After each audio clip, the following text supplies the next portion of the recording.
Thank you very much, Ennis. Can you all hear back there? I don't want you to miss anything. Why, this meeting here today has been billed as a meeting of reminiscence. A lot of people have been wanting to know things about the early days of Alcoholics Anonymous, how it started, and some of the things that happened. I might say that over these years there's been a good many changes in our fellowship, and I will endeavor to go into some of these things and show you just what has happened over the years and what changes have taken place. Some of them are for the good and some of them are for the no good. But with anything that has growth to it, you have to expect that. Let me start off this way. I am rather a freak in this fellowship. I often mention this, that I came to a fellowship that did not yet exist. That may sound a little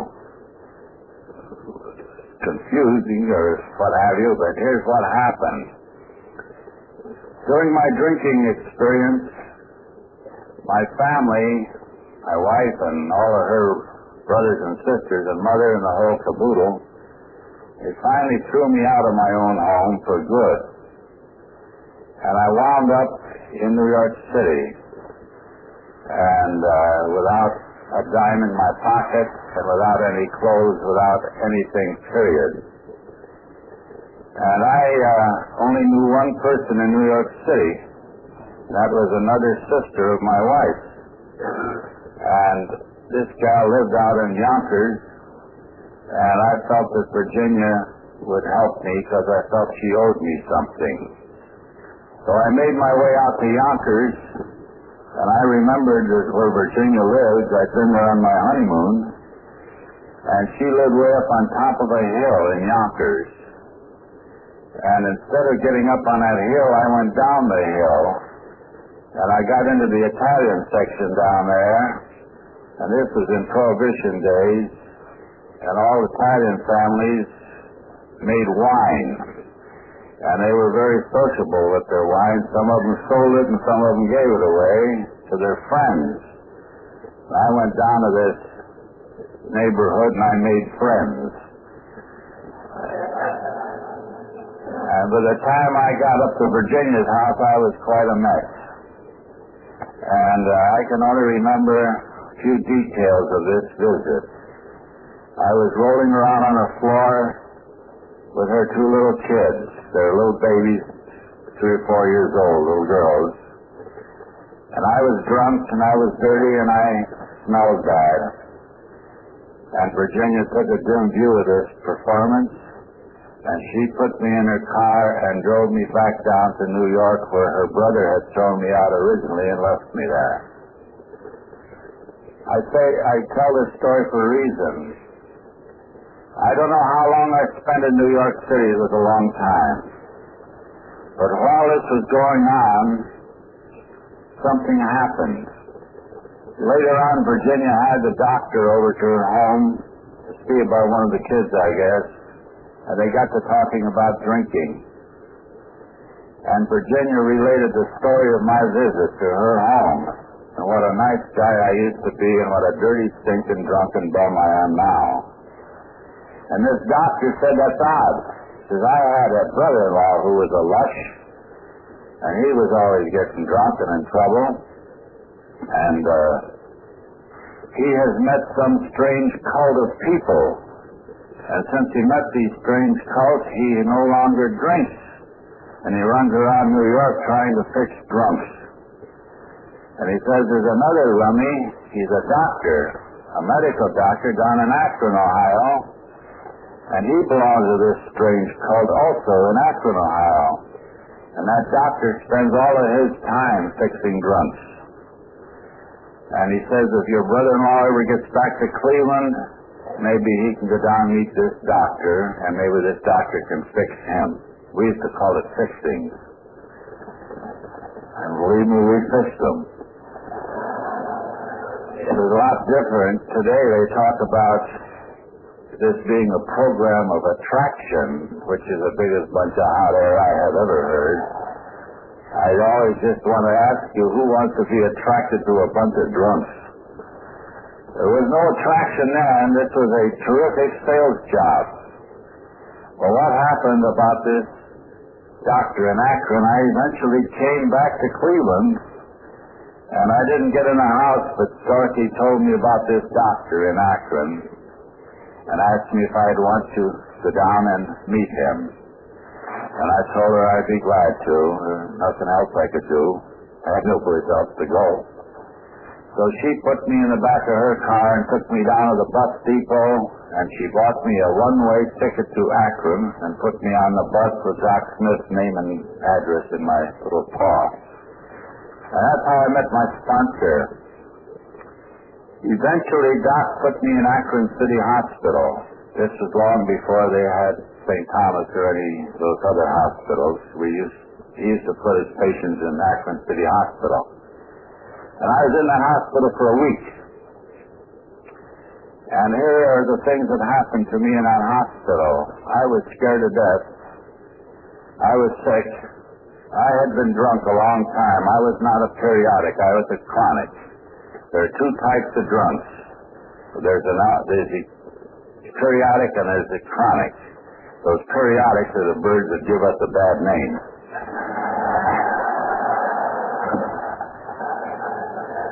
But a fellow like me, a chronic, I'm drunk all the time, I am dependable. And I've always had some resentment toward these periodics. They really screw things up, but we don't. People know what to expect of us. Well, anyway, that's a little aside here. I landed in this hospital, and what happened was after a couple of days of shaking it out, I'd been drunk for several years. Now, this wasn't any of this drunk and sober business over several years. I was drunk these several years. I was unemployable. I was sick. I weighed 130 pounds. And I was broke. I didn't know where I'd be going when I left that hospital, really.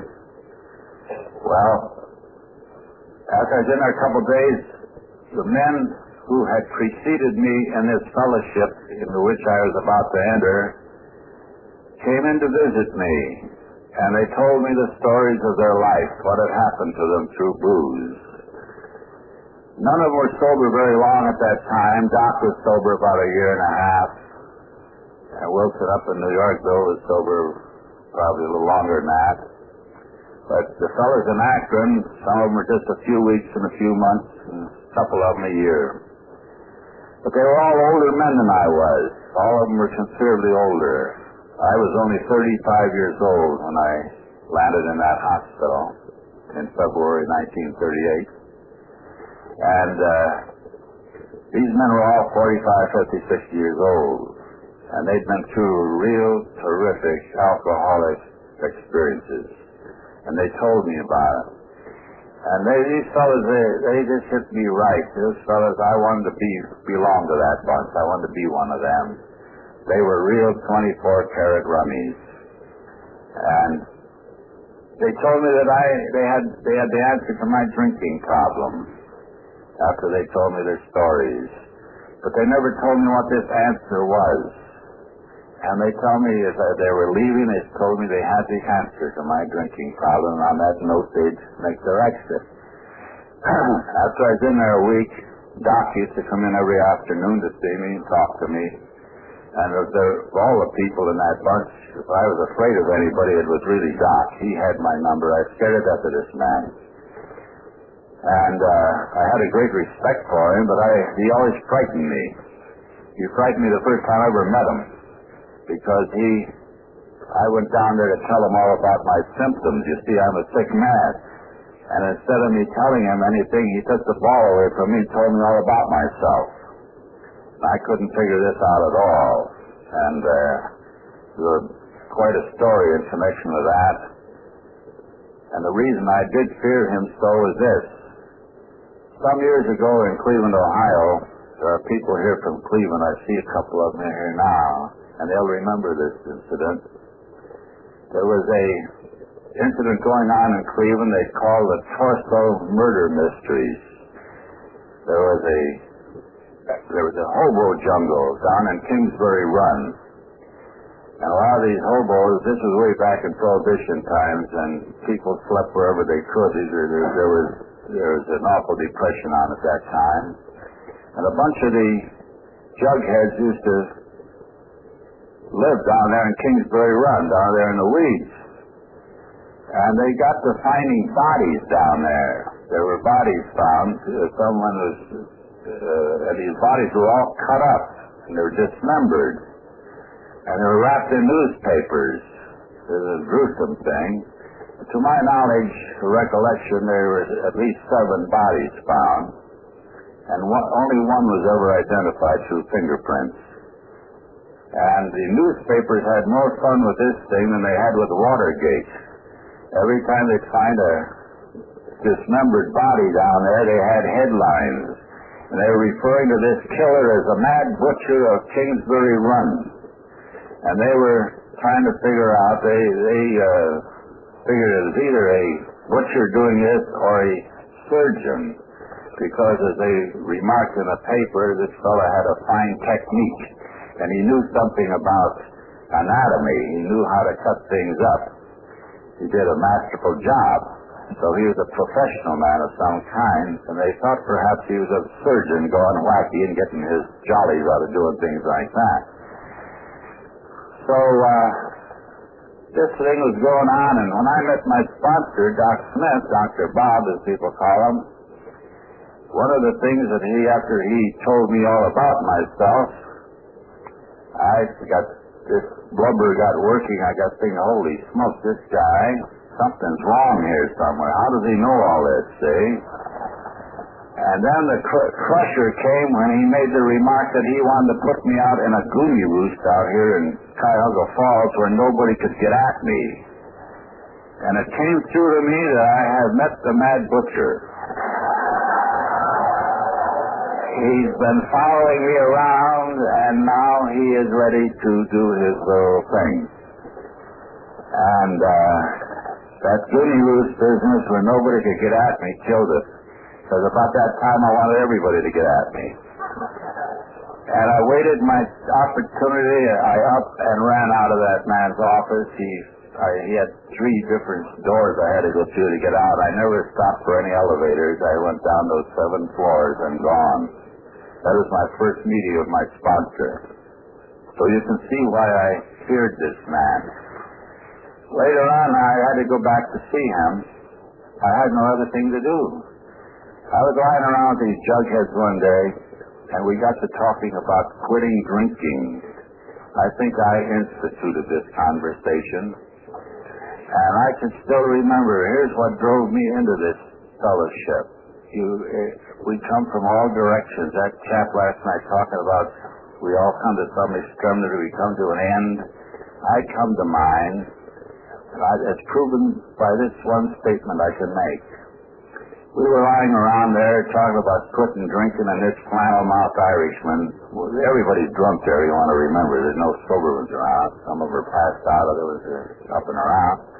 This Irishman, he says to me, you quit drinking? He says, you'll never quit drinking. He says, you don't have guts enough to quit drinking. He says, look at you. I says, I'm going to quit drinking. He says, you don't have guts enough. He says, you know, to quit drinking takes determination. And he says, to have determination, you need a chin. He says, you got a chin like Andy Grump. You're no damn good. Well, you know, that man goaded me to the extent that what little bit of left in me, what little spark I had left, I had to make the bet good. I said, I'm going to quit. I know a Dr. Akron can fix me. He says, nobody can fix you. You're no damn good. I said, I'll show you. He says, you show me. And you know that I got a hold of someone's telephone. I don't know whose phone, because we didn't have those facilities where we were. And Doc told me, I called him numerous times. I only remember calling him once, and he told me to meet him in City Hospital the next day in Akron, Ohio, the next morning, and I was there. and he put me in the hospital. That's how I started. Then I met these men. The day that we left the hospital, the night we left the hospital, Doc took me to a meeting of the Oxford movement in Akron, Ohio. I didn't know what it was. I knew there was an awful lot of people there. And I saw these rummies there who had visited me in the hospital. And I knew these people, these fellows, but the rest of these people I didn't know. And there were a lot of ladies there, a lot of women. And they kind of scared me a bit. I'm glad over the years I've gotten over that. Making up for it. But I didn't know what I was into, and I watched the format of these meetings, and I couldn't catch on what was going on much at all. As the weeks went by, why it finally got through to me that I belonged to the Oxford movement. And that's where AA was born, is in the Oxford group. Doc Smith had been in the Oxford group before he ever met Joe Wilson, but he never stayed sober. Joe Wilson was brought into the Oxford movement by Ebby Thatcher in New York at Calvary House. And that's where Bill got his start. So Bill was meeting with Oxford group people as well. And whatever rummies he picked up along the way, they were attending Oxford group in New York. Then something else happened. I want to show you what happened to the development of this fellowship. Something had to happen. I thought, that my sponsor told me I'd have to spend the rest of my life fixing drunks as an avocation, not a profession, an avocation. I was supposed to go out and make my own living some way and fix drunks along the way. And first things first, the drunks should be fixed first. I'd always, if I depended on God, I'd always find a way to eat. And this is so true. I didn't have anything to offer an employer, and I had to eat. My wife let me come back home for a while, and I was one of these unfortunate people that the marriage didn't work out after I got sober for too long.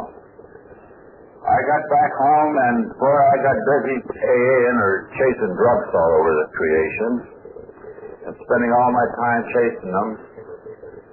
And Dorothy had always been accustomed to being the social secretary of the family, taking care of those matters. And everyone coming to the house used to be coming looking for her. They weren't looking for me. And this situation changed. When I started chasing all over, making contacts where I could find rummies, these people were coming to the house looking for me, and some of them were pretty important people. And she just couldn't take this. She couldn't get with it. And I don't blame her, because after all, I had been drunk so long, she had to run everything. So finally she said to me, "This is worse than when you were drinking. We better try this apart again." So she packed my little suitcase, and away I went, and I never did go back. But that's just what happened. This happens to some people in this fellowship. The marriage don't work out after you're sober. But I suppose every case is different. That is mine anyway. Well, I had to go out and fend for myself and find a place to live and something to do, and I did. I lived in a cheap boarding house down on Euclid Avenue. I paid $20 a week room and board in this boarding house. I got 2 meals a day and one on Sunday. So I had a few meals I had to buy on the outside, and I had clothes to buy and other things, and on $20 a week, whatever I had left, I used to squander on women. It was some deal. But let me tell you, that boarding house has some stories to it. We talk about what happened there. I was living there, and there were probably half a dozen other rummies living there, sober ones. And then there was a lot of other people. There were about 35 people living there. We used to always eat together in the basement. We had a big table in the basement that was a kitchen and the dining room combined. So we ate at certain hours there, certain hours for breakfast, certain hours for supper. And if we were good and we didn't start any fires in the place or anything like that, every once in a while the old Irish landlady would let us bring a guest to dinner. It would cost us 50 cents to do that. I'll tell you this for another reason.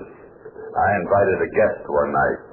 I was going with a gal, and I wanted her to come over sometime to this boarding house and meet some of these inmates and see where I was living and how I was living and all about it. And I paid my 50 cents to get her meal, which was a big investment for me at the time. And then a fella came along there. Now let me tell you about this fella. I want to tell you about some miracles that happened. The lad came into that rooming house one day. I happened to be there when he came in. He was all dressed up, handsome fella, wonderful looking chap. He didn't have a hair out of place on his head. He was wearing a heart-shafted marked suit, and he looked stood out like a sore thumb in that bunch of inmates where I was staying. But he moved in there, and why? You'll have to give me the answer to this one. He was a salesman as it developed, and salesmen don't come out and live in cheap boarding houses in cities. They stay in a downtown hotel where they can show their merchandise and call on the stores that they're working with. But he came into that place way out there at 87th and Euclid Avenue and walked into that boarding house where I was living and a half a dozen other fellas as I was, rummies. This fellow had been up in Detroit at the Brook Cadillac Hotel. And he got talking to the assistant manager. He had an alcoholic problem. And this assistant manager says, say, do you know there's a bunch of guys down in Cleveland, Ohio that have some way of fixing drunks. He says, you go down there, maybe they can do something for you. Now, this fellow knew nothing about Cleveland, Ohio, outside of the hotels downtown and that. And this fellow came to Cleveland, and instead of staying at one of the downtown hotels, he walked right smack dab into that boarding house where I live. Now, this fellow's name, and you'll recognize this fella, was Willis Kilgore. Willis Kilgore was a guy that the first rummy that ever sobered up for the Atlanta area. And I noticed old Willis when he moved in, but I was too busy with rummies to pay attention to this bird. He was too handsome for me. And a day or so later, 2 or 3 or 4 days, I noticed Willis's hair is not combed. He still has the same shirt he had on when he moved in. He hasn't shaved, and he smells awfully bad. And this goes on for about a week, and by this time he's a total disaster. He's practically a basket case. So I had invited this girlfriend of mine to supper one night, and I brought her in there, and I introduced her to some of these birds, and all of a sudden, here comes this apparition in through the door. It's Willis, and he is the bloodiest mess you have ever seen. And where does he sit? He punks himself right across the table from my gal friend who I'm trying to make time with and myself. And boy, I hit the ceiling, see? I said, boy, oh boy, I'll kill that guy, you know. And this gal says, no, Clarence, you can't do anything like that. You got to fix him. So this is a good way to take care of resentment. So I'm on the spot, so I take old Willis out of there, take him up to his room, and I find out that he has 2 or 3 other heart-shafted marked suits with him. He's all set for clothes. The clothes he has on are awfully filthy, but he has plenty of clothes. He hasn't got a nickel left in his pocket. I tapped him out for money, and nothing there, nothing. So I found out he's from Atlanta. And his folks there were pretty well-to-do. They owned a lumber company and a toy factory. He used to sell these little paddles with a rubber ball on them, you know, and with that elastic on it. He was a marvel at using that paddle. So he was selling that thing and some of the other wooden toys. And their mother answered the phone at home. He gave me the mother's phone number, and she was glad to hear from him. I know that somebody had him in tow. Apparently old Willis used to do this every once in a while. And so over the telephone, I called her collect, incidentally. And out of this, I asked her to send $50, and I'd put Willis in a dry-out place and get him sober. So she wired me the money, and I put Willis in Post Shaker Sanitarium.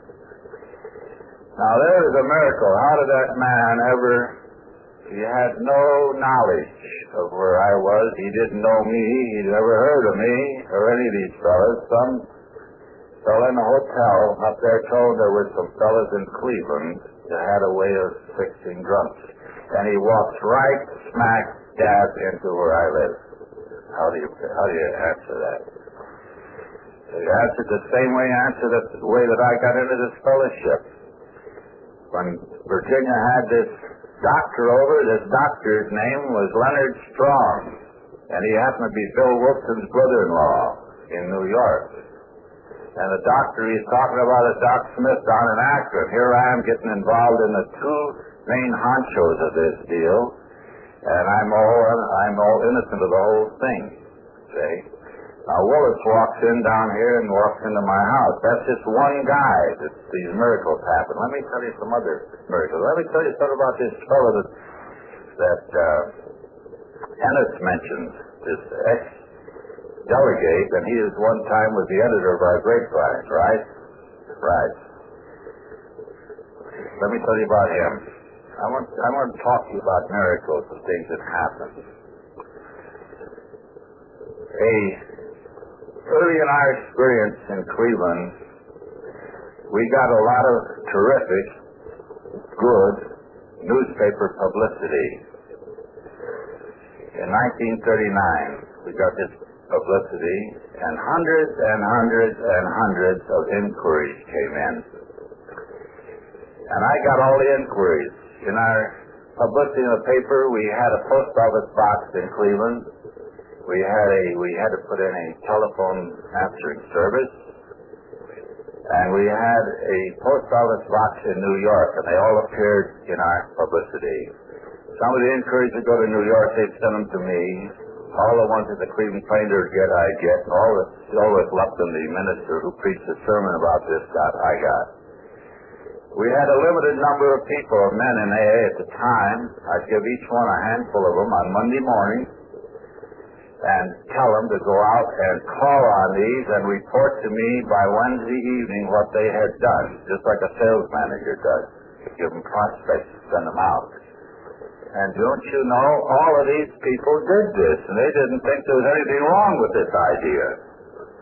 Today, people will call up some of these clubs, and hell, nobody will go out and see them. They'll find out 40, 11 reasons why they shouldn't. Let them come down here, let them call, let them do this, do that. This was strictly a promotion. I want you to notice if this were not promoted, you wouldn't have an AA today. And I'll prove this to you. And another thing, when they talk about anonymity, they don't know what they're talking about either. This is another thing that gripes me. Some of these donkeys are trying to make a secret society out of this AA. They don't even want to tell you their names. My God, these are our friends. The first thing I want to know who my friends are. It's hard sometimes to tell. No, we never worried about this. Let me tell you what anonymity means to me. I've gotten in more damn trouble with some of these birds about anonymity.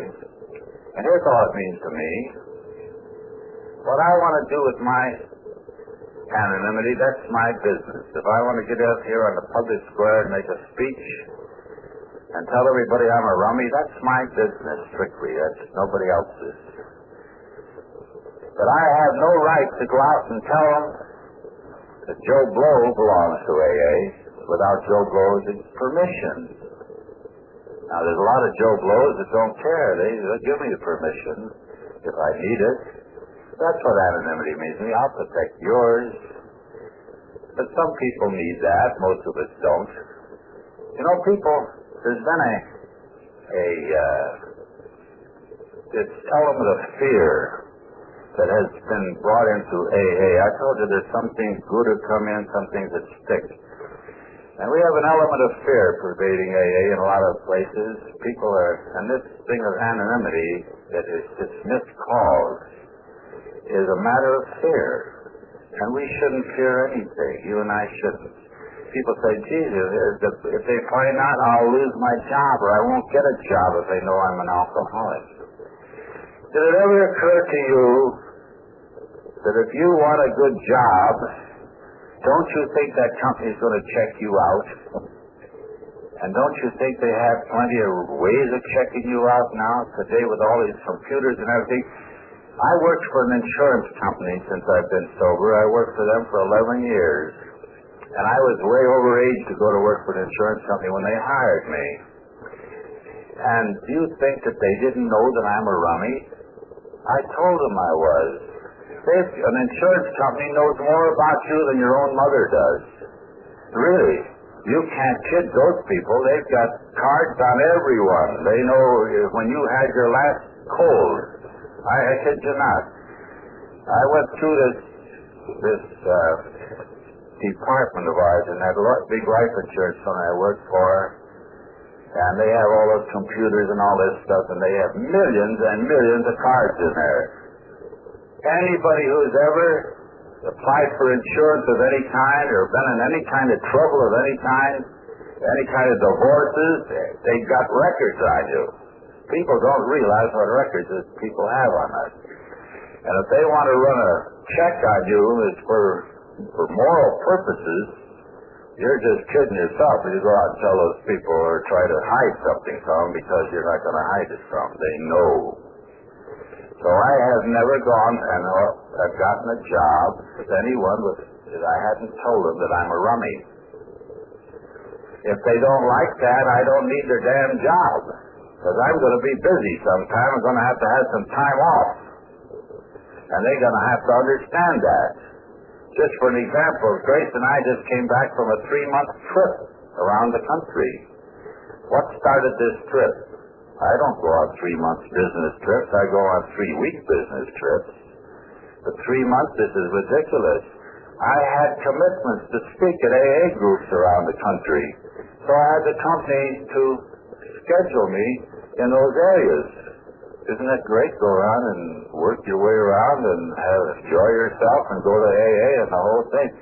The company does it. They know I'm a rummy. They know all about it. And they know why I wanted it. They know I'm here. They know where I'm at all the time.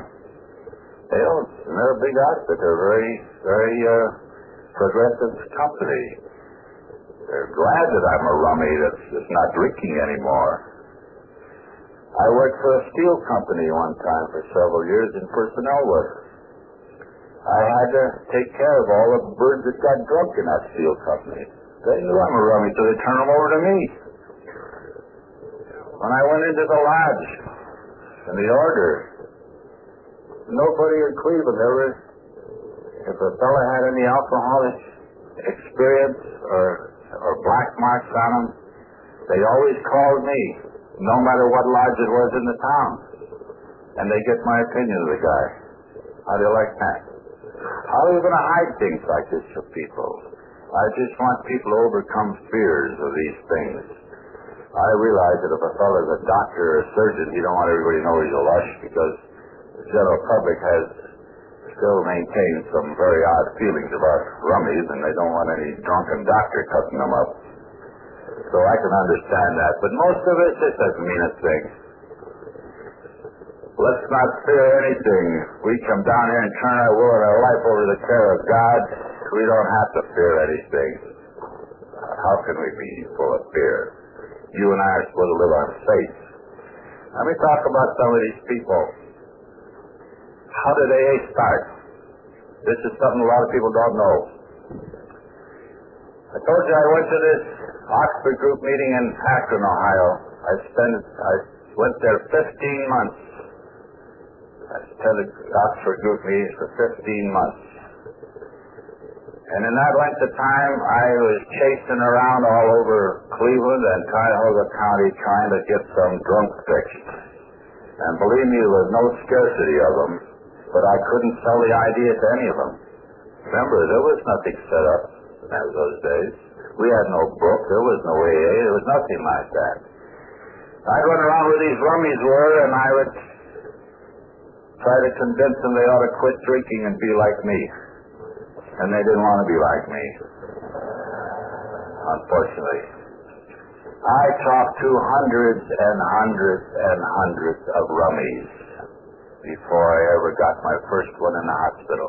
It took me 7 months, 7 long months. And the first fellow I got was a Polish fellow. He had been an auditor for Sherwin-Williams Paint Company in Cleveland for 30 years and been fired for being drunk and lost his family and the whole bit. And he was on the bum, and he was existing, I should say, with a bunch of other jugheads in an abandoned house over on Fleet Street in Cleveland, Fleet Avenue. Those Depression days, people used to just move out of their houses and leave them. And the rummies would move in. It's better than sleeping under bridges, you know. They just take squatters' rights. These are desperate times.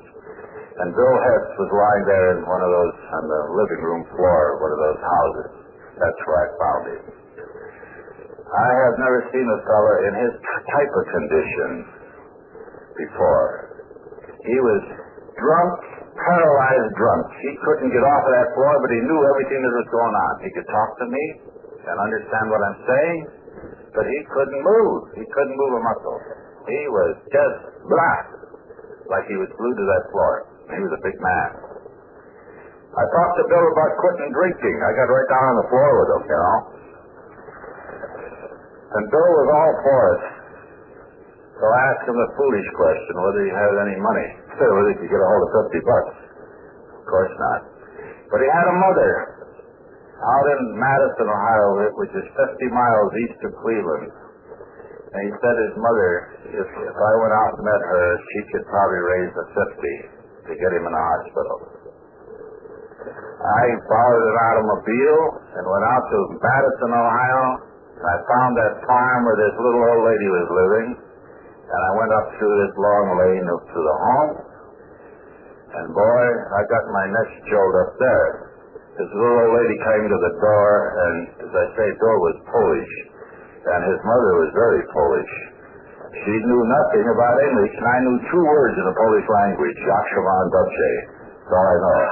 So how much can you Yakshaman Dubche in a place, you know? So she got her little grandson, about 7 years old, as an interpreter, and through this kid, I sold this old lady the idea of giving me $50 so I could fix her boy. And she went back there and cut a lump out of the mattress and gave me these 50 big dollar bills, and I was the happiest man in the world. I headed back for Cleveland. I called Doc and told him I was coming with a rummy. You know, I thought if I ever sponsored one guy, I'd really be a member. I never thought I would really belong until I done something like that. With all that enthusiasm, that's why I talked to these hundreds of rummies. Well, I went back to Fleet Avenue, and Bill's still lying in the same damn place he was when I left that morning. And I got a couple of these other jugheads to help me, put him in the back of the car, and away we went for Akron and down to the hospital. That was my first baby. I know now why it took me 7 long months to get that first rummy. As you heard it read here in this 5th chapter, it says, having had a spiritual experience as a result of these steps, we tried to carry this message to other alcoholics. I just didn't have a message up to that time. Apparently, I finally got the message that I could deliver. Because after that, they start coming in quite fast after that. They start coming in quite fast after that. Do you know this? There's a girl sitting right over here. Her husband, he used to call me his grandfather in AA, because I sponsored his sponsor. Right? Old George McDermott. These people are all dead now, but I started going after rummies with a vengeance then, now that I'd scored. You know how a salesman does. You feel blood. You taste that blood. And the first thing you know, we had a dozen rummies going down to Akron from Cleveland. And a strange thing about it, 8 of these fellas were Catholics. Now, they had no Catholics in the Oxford group. A Catholic could not belong to the Oxford group. It was a Protestant deal, and they wouldn't keep the Catholics out, but the Catholic Church kept them out. They could not accept the premises and the things in the different folderol the Oxford group went through. So I told all these fellas that this would not interfere, this plan would not interfere with the religion if they had any. But I'd lied to them. I didn't do this knowingly. It was all in ignorance. But they went down there to Akron and they watched this performance. And they looked at this leader, and what he's doing, what the rest of the people were doing and saying, and what was going on, and they look at each other and look at me. And I just getting static all the way back to Cleveland. So we had to do something. So I went down to talk to my sponsor, Doc. The only smart thing I knew to do.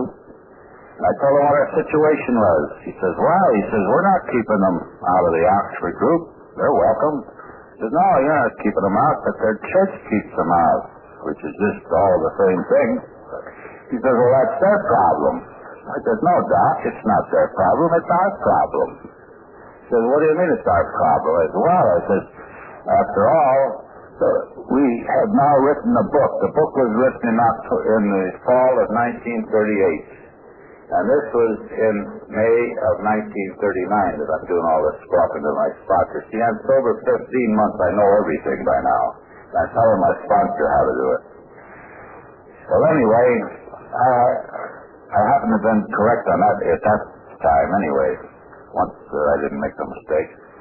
But anyway, Doc says, you can't do that. I says, why not? He says, well, we owe our lives to these people. We do to the Oxford group. We can't split out of here and bust this thing out. I says, well, we'll have to do it. He says, you can't do it. I says, oh, we can. At that time, Al Goldrich, you knew Al, he was in the hospital. I'd worked all winter on Al, and I never could get that guy to get down after that hospital. I'd go pull him out of saloons and take him home and all that kind of stuff. Bill Wilson came over to visit me one time, and I was just leaving to go out to see Al that night. I said to Bill, come with me. We'll talk on the way. I got to see this guy tonight. He's about ready to crumble. We used to work on him and overpower him, really, any way we could get him. So Bill didn't want to go, but he did. He finally said, okay. So he went out. But the good thing he did, so Bill said something to this guy to push him over, and he agreed to go to the hospital the next day. So I didn't even drive him. Bill and Dorothy took him down to the hospital the next day. And he was in the hospital when all this was going on between Doc and myself. Al was in there at the same time Rowdy Humphrey, the ball player, was in. So I went out to see Grace, his wife, about using their house for a meeting place. They had a big home up on the heights, beautiful home, plenty of room. Al was losing the house at the time, but he still had it. And he was getting kicked out of his law firm at the time, but he was still there. And I talked to Grace about having meetings, and she'd be delighted with the idea of having a meeting in her home. So, went down to Akron the next week and made the announcement that the last time the Cleveland contingent will be down here as a group. We are starting our own group in Cleveland, Ohio. Now listen to this. And this is not going to be known as an Oxford group. This is going to be known as Alcoholics Anonymous. We're taking the name from the book. And only alcoholics and their families are welcome. Bingo. Well, you know what happened? The roof came off the house. Clarence, you can't do this. It's been done. You must come down and talk about it. There's nothing to talk about. It's done. There was an awful riot going on. I always say AA was born in a riot and it grows in riot. We never grow peacefully. There's always a riot. And it started way back there in 1939. So I thought we had a problem and a riot in Akron on that night. I wish you to see next Thursday night up at Al Goldrich's house at Cleveland Heights. I had made the mistake of telling these people the address. I told them it was going to be at 2345 Stillman Road, Cleveland Heights. And don't you know that whole caboodle, that whole... didn't want to go along with this deal. We didn't have unanimous opinion on this at all. They came up and tried to break up our meeting. And I tell you, this was some rowdy doll. One guy was going to whip me, see? Now, I say this was all done in good Christian love. But we held our ground up there, and that's the way AA got started. And I used to look at that bunch meeting in Al Gore's house, and I used to think, boy, if we ever had as many as 35 people in this group, wouldn't it be a wonderful bunch? Don't you know it wasn't a year and a half that we had 35 groups in Cleveland, Ohio? That's where your AA started. That's where you got off the ground. It spread from there. And she went on to Sylvia. Sylvia was a patient in there, and she was in dreadful shape, pills and booze. And she, don't you know that this sister-in-law of mine sent Sylvia to Cleveland to see me. And I'm telling you, this girl was a real spook. She was so filled up, she walked through doors without opening them, you know. She was there for 3 weeks. And all I had to do was keep following her around to watch that she didn't burn the place down. But Sylvia came to Cleveland. She went back to Chicago. Earl Treat had been in the Oxford group in Akron when I was, and his business took him to Chicago. But he never did one blooming thing about 12-step work when he went to Chicago until Sylvia got there. And boy, she lit the candle under that boy. And that's how Chicago started, was through Sylvia, that pillhead and drunken gal that came and stayed 3 weeks. She went and woke up Earl, and that's the way they started the Chicago group. Al Stegman, let me tell you about Al. This fellow that was the ex-trustee, and he was also the editor of the Grapevine.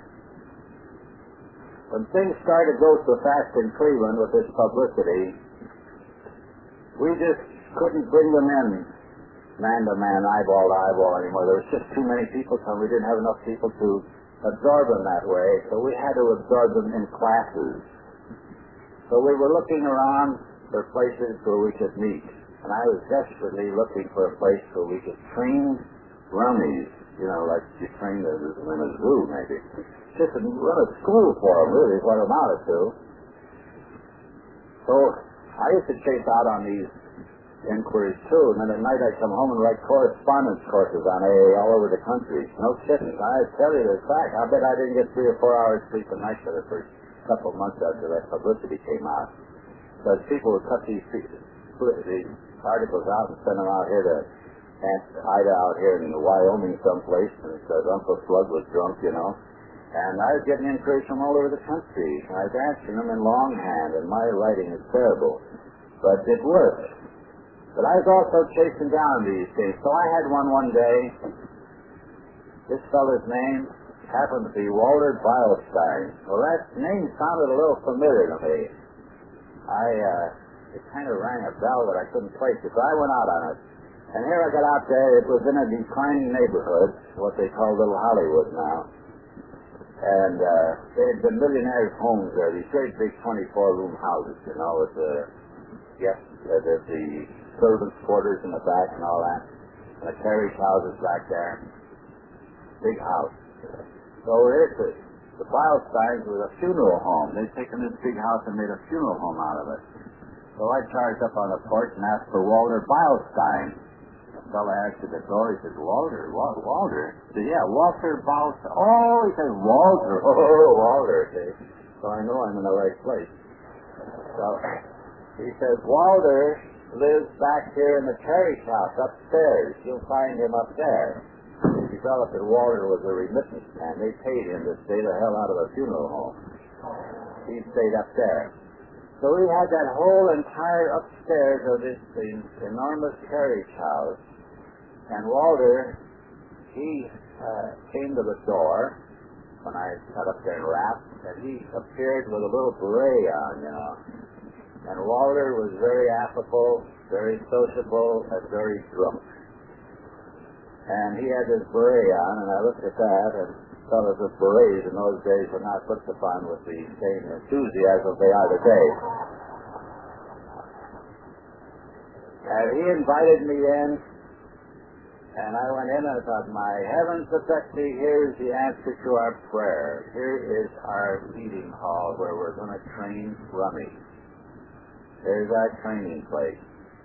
Walter lived in one end of this place. He had his 4-burner cook stove and his oven and his shower bath and all this stuff and his bed in one end, and the entire rest of this stuff was a theater.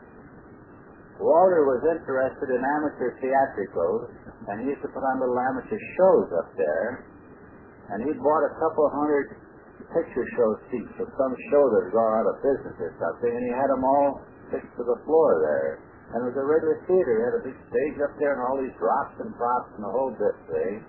And I looked at that thing, and I said, my God, God is good to us. Here is our meeting hall. So I said to Walter, Walter, I said, you are a gift from heaven. He says, I am? I said, yeah. So, knowing Walter is a ham, I said, Walter, all those seats out there, we're going to fill them every night. How about that? He says, we are? Yeah. Okay. So, we had our training meetings up there, and I tell you, this was something. So you want to remember, that was a Depression time, and a lot of people were out of work. A lot of people had nothing to do with their time anyway. And so everyone, all these fellas would come up there, and they wouldn't wait for any 8 o'clock deal. They'd start to come up there around 6, 7 o'clock to fill up the place, see? Well, Whitwell, Clarence Whitwell, myself, a couple of guys, we get up there and flat at these fellas for hours, you see, at night. And they come back. And it was bad weather, and everything good happens in bad weather up there. They come up there, and they fill that place. And one night I got the idea that, geez, you know, these guys aren't eating too regularly. We got a cook stove back here. So I made an announcement. I got up one night and said, hey, how'd you guys like to have a meal up here every night when you come up? Supper. Well, this was great. I said, you got to bring something. Bring your own stuff and throw it all in the pot, and we'll have something to eat every night. Well, this was great. So every night those birds come up those stairs, and I never saw anybody carrying anything out like this. It's always under their coat.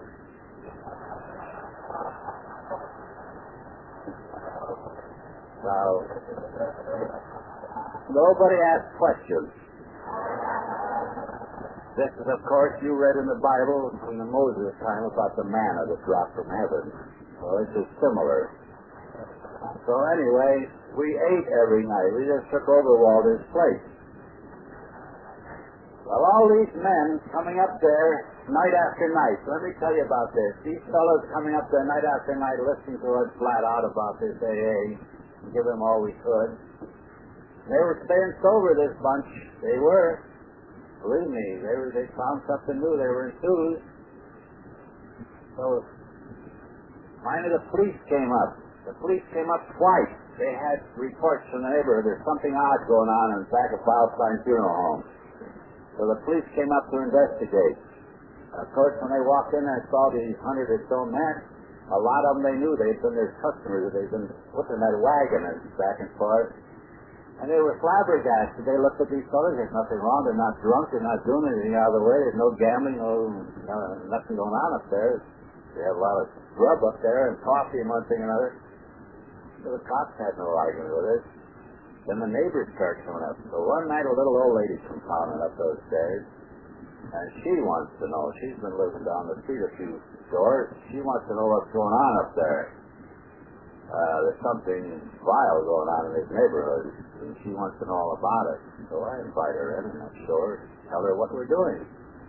She's flabbergasted because she sees a bunch of those jugheads in there that she used to sweep off her porch and her lawn in the morning, you know, that she's drunk on her porch and that.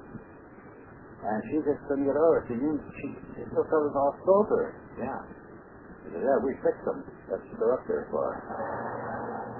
She says, you can fix all these drunks? We fixed all of them, Cal. Mm-hmm. We never believed that anybody could fail. This, I think, was one of our secrets. So she looked at me and she said, you know, He said, I have a boy in New York. I don't know where he is. He's on the bum up there. Could you fix him? I said, sure, we can fix him. She says, well, how are you going to do it? I says, well, we have people up in New York to fix them. She says, well, who are they? Let me know. So she had none of this stuff of waiting for anything. So I gave her Bill Wilson's name and address. That old lady was on the first rattler going up to New York the next day, and she digs up Bill. And Bill sent some guys down in the highways and the byways, and they found this bird, her son. See? And they put him in the group up there, and he's been sober ever since. He's living with us down in Florida here now. Now, how about that? What would you call that? That little old lady coming up in that house in her own neighborhood. Her son's out there in New York somewhere. She doesn't even know where. And through that visit of hers up there to her curiosity, he's my aunt in AA, and he's been sober for 30-some years now and doing a great job. There's another one of these miracles. So Archie Trowbridge, I saw some people today from Detroit. They mentioned Archie. Archie Trowbridge, he didn't weigh 80 pounds soaking wet when he was in his best of health. Really. Archie belonged to a very wealthy family in Grosse Pointe, Michigan. He showed me his wedding pictures of the top hat and the whole bit, But the family had thrown him out and disowned him. And the people in the Oxford movement in Detroit sent him to Akron, to the Oxford group people, to see if they couldn't do something with Archie. He was a rummy. And Archie moved in to live with Doc Smith. Archie's stories in the book, the fearful one. Archie was so full of fear that you couldn't get that guy to cross the street. When he lived with Doc, he'd go right up to the corner of the street, but you couldn't get him off that curbstone. He had a phobia about that. He was scared of that. He wouldn't cross the street. And this was his condition. He was really racked out, this fellow. Terrible. And he lived there with Doc. He stayed sometimes with Clarence and T. Henry Williams, the people that run the Oxford group. Then he'd be back at Doc. One night I took a rummy down to Akron. Took George McDermott down to Akron. Put him in the hospital. I'd worked with George a long time, and George was a sales manager for a brick company up in Cleveland. And I had a hard time convincing George that he ought to belong to this fellowship. But George got himself convinced one time. He went to a hockey game up there, and he got drunk, got smart with a lot of guys, got the hell beat out of him. And this was all the trouble he needed. And he decided to go down to Akron. So I took George down to Akron this night. And I had to take his wife along. You know her. I had more damn trouble with her than I ever had with George. I asked her first of all if she had any booze in the house, and she said, what do you want booze for? I said, I got to get George a drink once in a while on the way down. She was against that, but she finally brought it. Every time I get George a belt going down there, she'd give me a belt. Had more trouble with her. Finally got George down there, and I thought about driving home with this babe. She was something else. And she was not my type. Not at all. And, well, you know her. You don't understand that. Well, anyway, I thought of Archie over at Doc. So I swung around by Doc's house, and Annie was home. Doc was out on, so he was still out the hospital. I said, Archie, I've got so much to do. I'm overwhelmed. I'm up to my ears with rummies. I need help. Will you come up and help me? And Archie looked at me like I had thrown a bomb at him. Nobody in the world had ever asked Archie to do anything. No. And he was so scared of everything, he was stunned when I asked him if he'd come up and help me. And he stood there with his mouth open, and Annie says, go up, get your sweater, you're hurting. You heard Clarence, didn't you? Go up, get your sweater, and go with him. She's glad to get rid of it.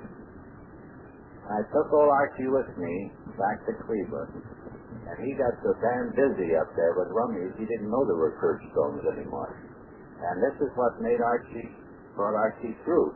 He went back up to Detroit and started the Detroit group. A little old guy didn't weigh 80 pounds. We had another fellow. One day the editor of the Cleveland Press, Louis Seltzer, he knew Louis Seltzer.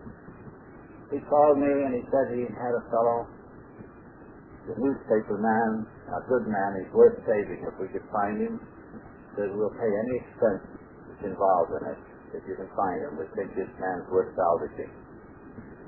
So sent a couple guys down around Bolivar Road, and they found this fellow, Larry Jewell. And this fellow, believe it or not, he was more dead than alive. Larry was. He had one collapsed lung, and he had a tube sticking out of the other one. And he was lying in an abandoned warehouse there in the middle of winter, cold, freezing, and that man's in that condition. He didn't weigh much over 100 himself either. He was in terrible condition physically. These boys found him, they called me, and they said, we'll bring him out to Post Shaker. So I met him out there. And they brought him in the Post Shaker sanitarium that we were using. We made arrangements with these people at Post Shaker to take rummies. They had been handling state cases, mental cases, and the state had just built a new mental institution outside of Cleveland. So they were taking all the patients away from Post Shaker. So Post looked like they were going broke. They needed business. And we just hit at the right time. This was a great thing for us and a great thing for them. I went out and made a deal with the Post Shaker Sanitarium. For $40 a week, we put rummies in there.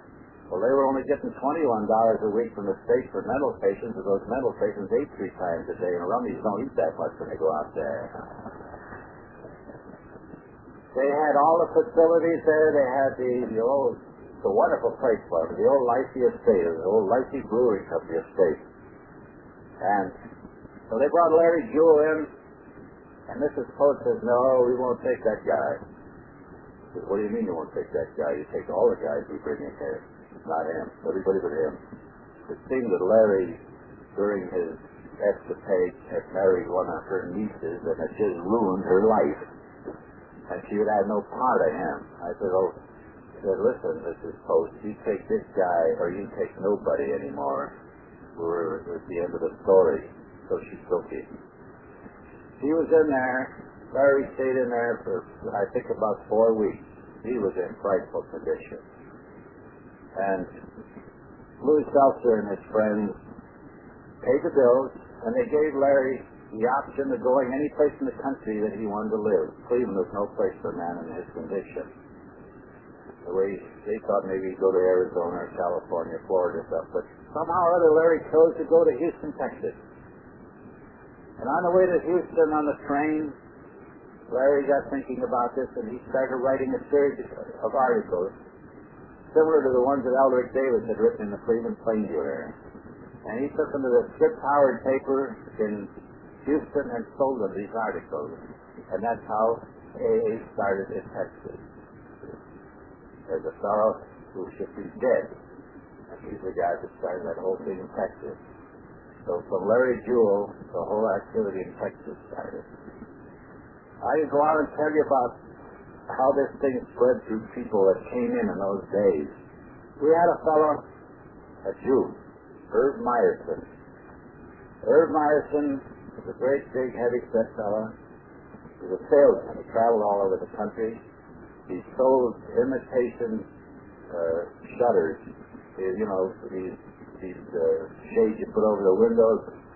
He had them made out of cardboard. They were supposed to be made out of plastic. He sold this crap all over the country. And Meyerson came into the group in Cleveland in 1939 after with all this publicity.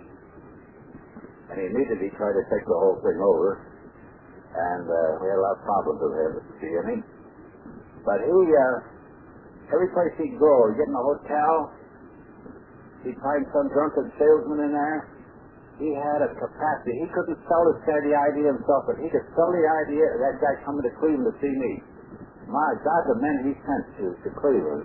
And they came. So it was remarkable the things this fellow did.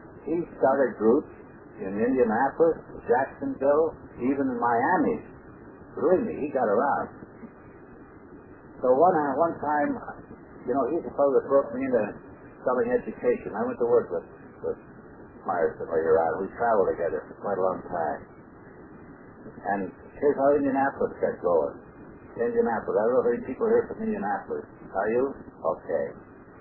Herb Myerson was in Indianapolis, and he met Doherty Sheeran down there. Doherty was an Irishman, and here's this big Jew boy. And Doherty was an alcoholic, and he was fighting the battle by himself. He'd never heard of us, of AA or anything like that. And he was dry just on guts alone, that's all. He was having a miserable life. Doherty was a swell fellow, a real gentleman. And Irv met Doherty and talked AA to him and got him the book. Doherty got really excited about this stuff. And through he and Doherty, they got the Indianapolis group started. I was with Irv one time. We worked in Indianapolis for a couple of weeks there. And Doherty called one night. He said he had a fellow he wanted us to come down and talk to. So we went over to see Doherty. And who did he have there? He had a drunken priest. I have never seen anybody in any worse shape than this fellow, believe me. He was all filled up and boozed up, and he didn't know if he was in Indianapolis or Indochina. And we sat there and talked to that bird practically all night, and I don't think he even knew we were there. But that happened to be Father Fowl. A lot of you folks didn't know Father Fowl. He had a lot of writings that have been very good. Whatever you might have thought of Father Fowl, he was kind of a controversial character, but he did a lot of good for a lot of people. But that was how we found old Father Fowl. So Irv was the fellow that was responsible for many, many groups around.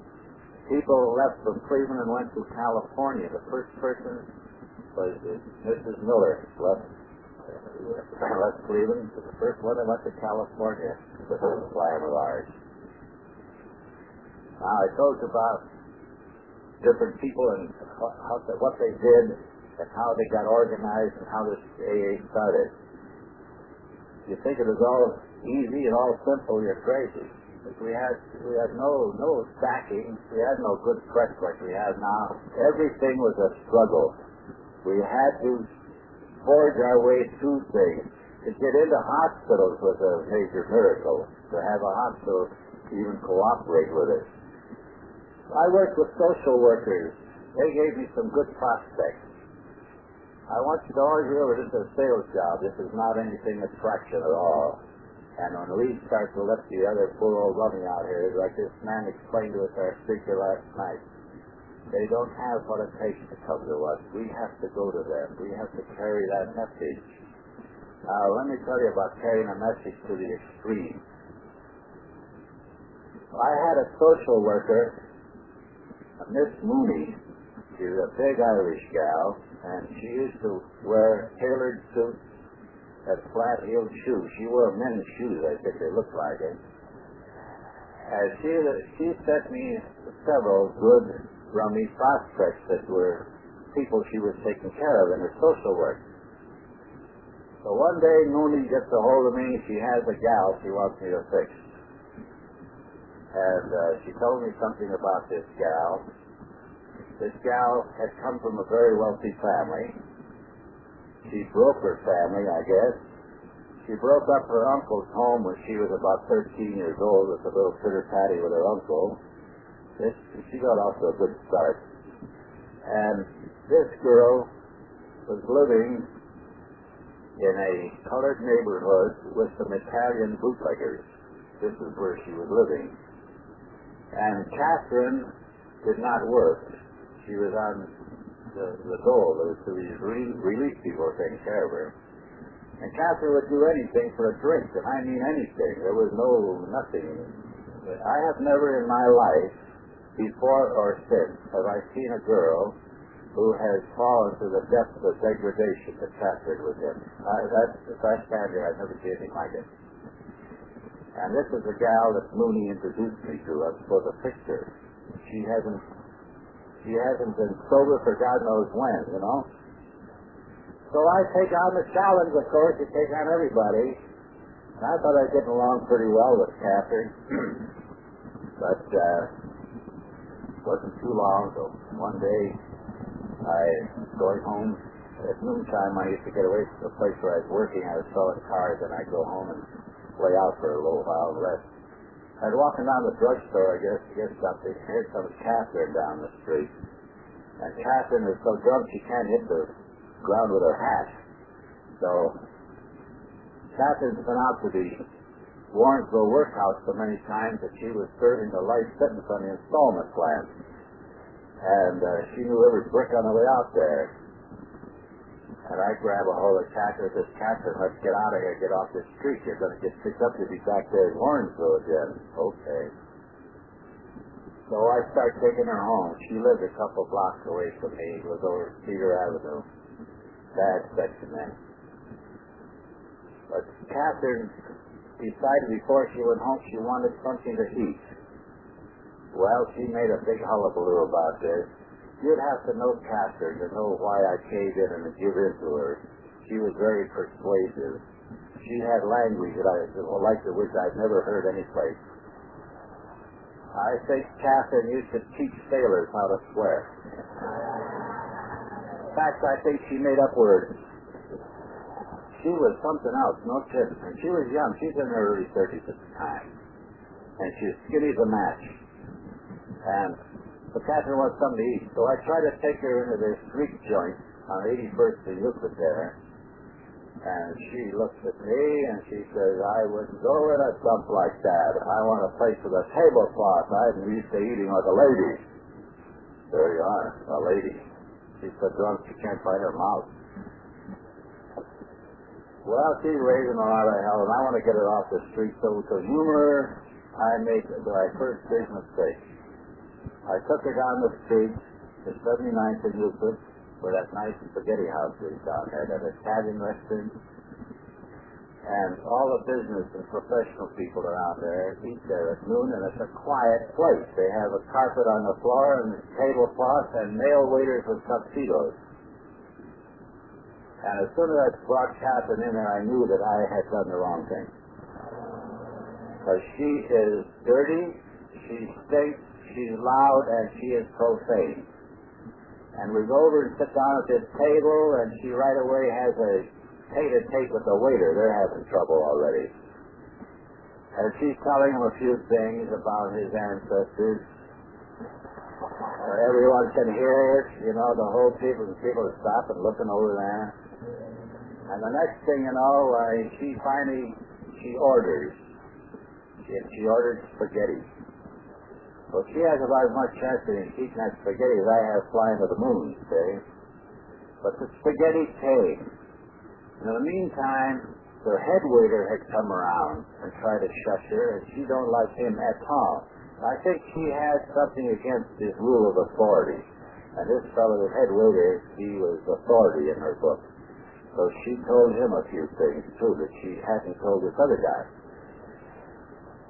Well, she's still making an awful fuss and racket, and she starts working on this spaghetti. From up here, she's got it all over her. Get it on her. She don't get it in her. It's all over her. And it's dropping back down in the plate. And this head waiter come back again, and he is giving her the word real good. And she'd had enough of him. She wanted no more of this guy at all. She's gone her limit with him. So this little old gal doesn't do anything but pick up this plate of spaghetti and throw it all over this head waiter, right down his dicky. Well, it was about 2 minutes the wagon was there. And Catherine and I are both in the wagon.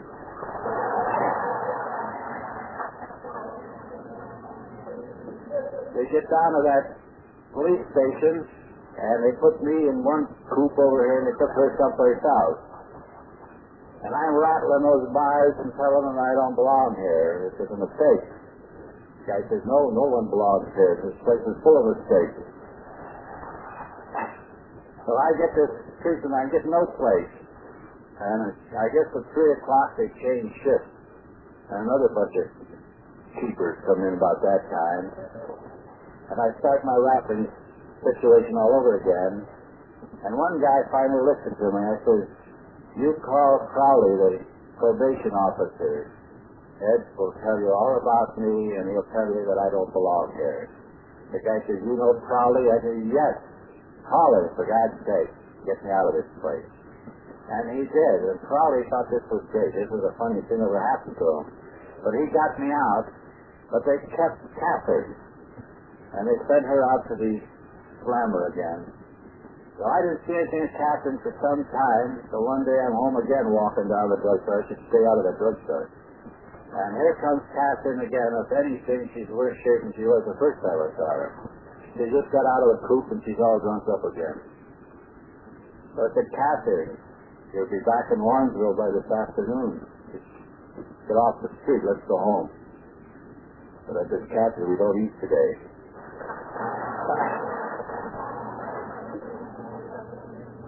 So, okay. So we got to 82nd and Euclid. As you know, there's a Jewish temple on one corner and the Unitarian Church on the other here. There's a traffic light there. So I thought I'd cross at the traffic light. I didn't want to risk trying to get her across the street for there wasn't any light, but she was pretty unsteady. So we get to this light, and we're waiting for the light to change. And here's high noon, and all these business people are out heading for their lunch again. The street's full of people, and Catherine feels the call of nature. And she don't do one damn thing but squat right there on 82nd and Euclid. And I'm standing there holding her by the hand.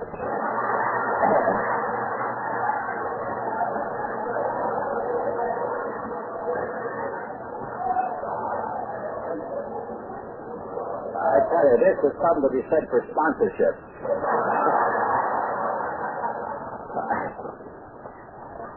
Well, don't you know, some of these interested passers-by stopped and they looked, and they had a few words, and she had some words for them, too.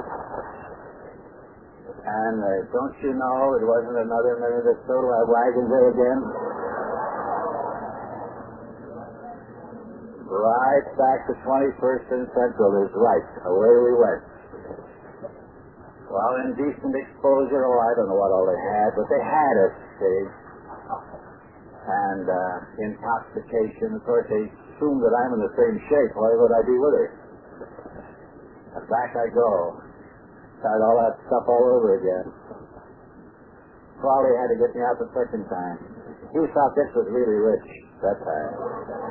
This was entertainment by now. I didn't think it was so funny. I do now, but it's looking back on it. But you know, what we do to that girl, between Miss Mooney, Crowley, and myself, we arranged to put her in Warrensville for a year. Put her in jail for 1 solid year. A year and a day she got as a habitual. Now that's taking a lot of for granted when you take their freedom away for a year. I told them that the only way we're ever going to do anything with Catherine is she's going to have to get completely reorganized. We're going to have to get her well, sober, and get some meat on her bones and everything else. So I couldn't see how they could do anything but give her a year. And they did. They were out there for a year. Well, of course, I didn't dare go out here like then, because she knew I had a hand in this. But I knew she'd send for me eventually, which she did. So when I went out, she sent for me. Then I knew the matron out there, and she called me and said, Catherine wants to see me. I went down to the dime store, and I bought her some little stink water the girls like at the dime store. But I bought her some cigarettes and some I think a little candy and stuff like that. I spent about 60 cents on this broad. This is really plunging, and I had it all in a bag. So I went out to Warrensville to see her, and I'm sure glad they had that screen up out there. Because when I came in there, boy, I heard something. The air was blue. And the only thing I could stand there with her, she got through.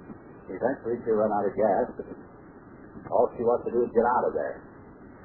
I told her, Catherine, you're not getting out of here. You've got a year and a day, and you're going to be here all that time. So make up your mind to it. At the end of it, you're going to be here. They put her in the hospital out there. I can assume that Catherine had everything from dandruff to fallen arches. It was the kind of a life she was living and the things that she's exposed to. So They kept her in the hospital. They started building her up. She started getting some fat on her bones. After she quit hollering at me that day, I gave her my bag of goodies, and she accepted them. I went out to see Catherine every week, sometimes 2-3 times, sometimes twice a week I'd go see her. She quit yapping about getting out after a while. She resigned herself to it. When she came out of there a year later, Miss Mooney took her out of that neighborhood and got her a room with some old people way out by Yucca Beach Park. And these are some Slovenian people. They knew nothing about AA, never heard of it, knew nothing about drunk. And she went to work out. She went out there to live. And I tried to bring her to a meeting, and they threw her out. The women would not accept her in AA. And so she couldn't go to AA. But I took her to some picnics and things where we had a big bunch of people, and she didn't have the identity. But she couldn't get into the AA way of doing things. But she did one thing very important. She went back to her church. She was a Catholic. And she went back into her church. She hadn't done this a long time. And she was interested in working with kids. And she was very good at working with kids. When we came out of there, Mooney got her a job in one of the hotels, first on the bathing beach as a lifeguard. She could swim like a fish. When the bathing beach closed in the fall, Mooney got her in a hotel as a floor clerk.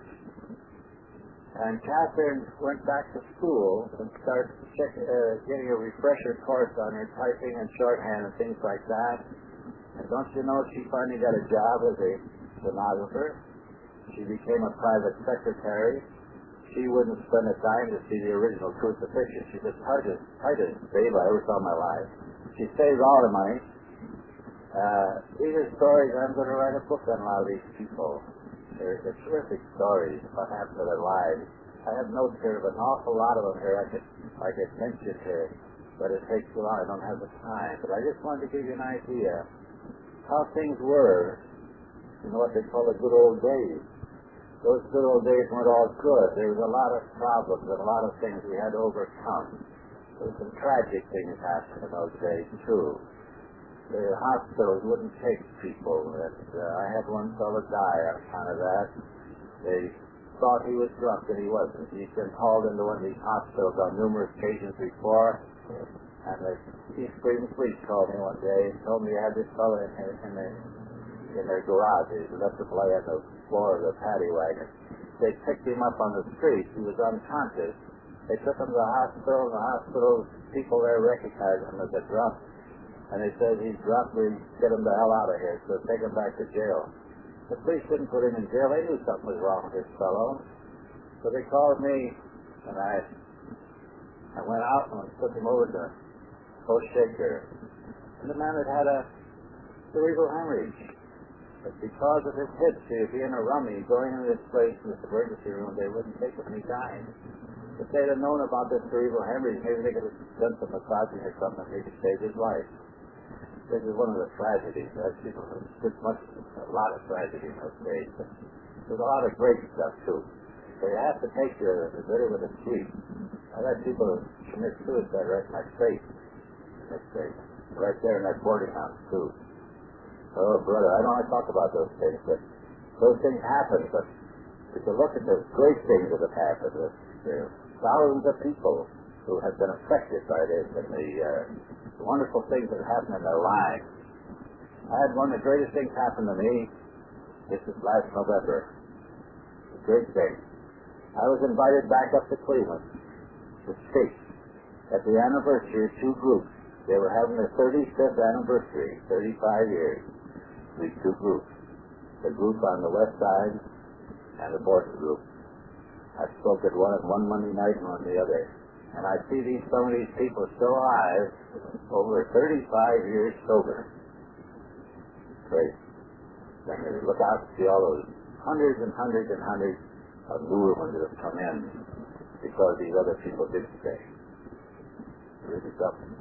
But I like to think about those things that happen rather than some of the dismal things. But we all had a great time. The advantages we had in those good old days was just about everyone was sober. And we had no television to compete with our meetings. We had no money to buy season football games or baseball games. We had no activity except ourselves. We stuck together. Our fellowship there was tremendous. We all knew where everybody was all the time, and we worked together, and we never worried about the hours or how many or what we had to do. We did it. This is the way those people did, all of them. All of them. I don't single out any single one of them for any virtues. They all had them. But it was great. We had nothing else to do. That's the way we put in our time. We didn't have clubs, as you notice, as you see clubs today. We used to meet in hospitals where we sponsored people.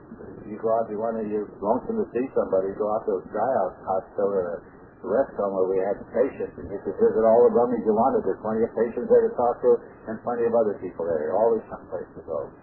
Our time was filled working with one another, and this was our life. And I think people miss an awful lot of that today, but it's still available. And you and I are the most fortunate people in the world. I say this for this reason. For many centuries, there was